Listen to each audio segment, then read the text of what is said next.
Hi, my name is Elisa Hancock, and I am a certified health coach specializing in weight loss.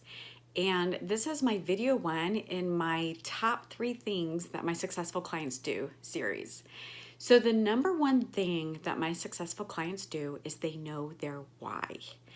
And I want to, for the first part of this, I want to talk about why it's important to know your why. And then after that, I want to talk about how to get to know what your why is. So imagine that you're on a scale of 1 to 10 and say that you're a 5. We're going to put ourselves right in the middle of that competency scale. And say that you have a goal that is an 8. And which for a lot of us, like weight loss or transformation, whatever we're trying to transform in our life, is usually about an 8. And that's why we're struggling with that. So say we're at a 5 and we have this obstacle that's an 8, we're going to keep hitting against this wall. And the only way to really conquer that goal is to raise ourselves up so that we're an 8 or a 9 or a 10. And if we can get ourselves even higher than the challenge, then we can just go right over. We may not even know that there was a challenge. Oh, did someone have chocolate cake at that party? I didn't even know there was cake there. I was so busy talking to other people and networking, I didn't even notice. Or, oh, you brought me donuts for my birthday? Oh, thank you. And you're not even tempted to eat any. Whatever your challenge is, whatever it is that trips you up, we want that why to elevate us so that we are leading with what we really want and we're not getting hung up on all these obstacles. So think of like a hurdler, like someone who, I don't know if I say that right, hurdler, someone who jumps hurdles, and they can see that like their end, that finish line is what they're trying to get to. But there's all these hurdles in the way. And sometimes we don't look at life at like a hurdler does, and we think, why are those in our way? And we kind of want to stop the race for someone to get those hurdles off our path. And the reality is that like the hurdles are supposed to be there and they're part of the race. And we need to learn how to just jump over them. Like if you've ever seen a hurdler, I really can't say that word. I don't know. But if you've ever seen them, someone who jumps hurdles, if you've seen them jump hurdles, they do it gracefully and effortlessly.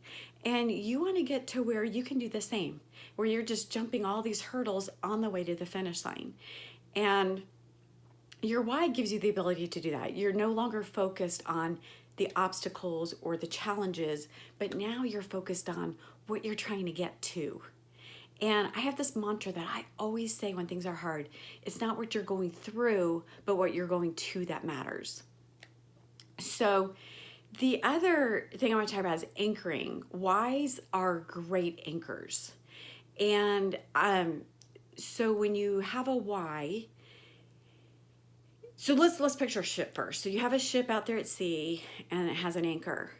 And a storm comes along and the anchor will hold. If it's a really bad storm, it might actually break that anchor. And so I say have more than one anchor in place. Have 6, 5, 6, 7, however many, so that if one gets kind of chopped, you still have more. And I'll give you like an example of this. So with weight loss, I lost my first 20 pounds and I was uncomfortable in my clothes. I had inflammation. I didn't feel good. And that was kind of my why. My why was I want to feel good again. So I lost 20 pounds and I felt good again. And now I have 10 or 15 more pounds I want to lose. But all of a sudden that became challenging because I felt good. And I see this happen with a lot of my clients. Like they may come to lose 50 pounds, but once they lose 20 pounds or 30 pounds, it kind of becomes magical. And they're like, I feel better than I felt in years. And then it becomes not as motivating to lose the rest of the weight. So I say start with more than one why and go really deep with the why and really connect with that. So when the one why is kind of completed, it's not like, oh, my anchor's up and now my ship is drifting again. But it brings you back into your goal and back into what it is you want to do. So now I want to talk about how to get your why.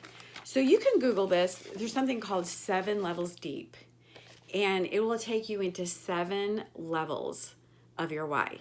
So you start out saying, I want to lose 30 pounds. And then you ask, why is that important to me? And that answer is level 1. And then you come up with answer A, and you say, okay, why is A important? And you come up with answer B. And then you say, why is B important? And you come up with answer C. And you keep doing that 7 levels deep.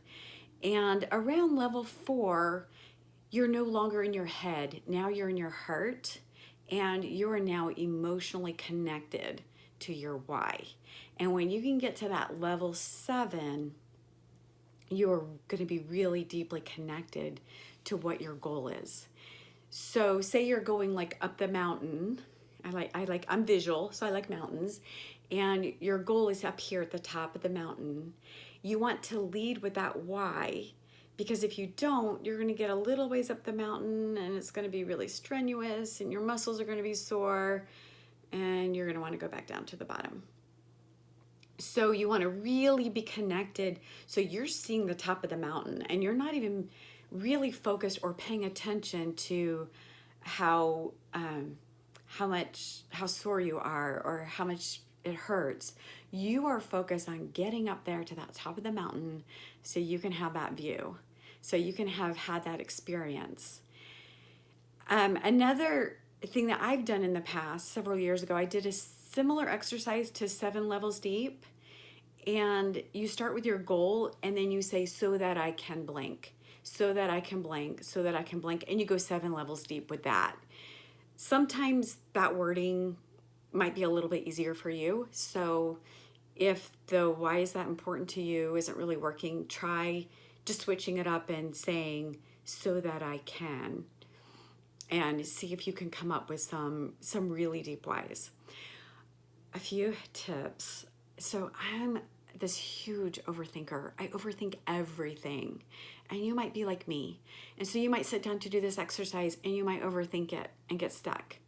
And that happened to me when I first did this exercise. And I went to bed one night thinking about it.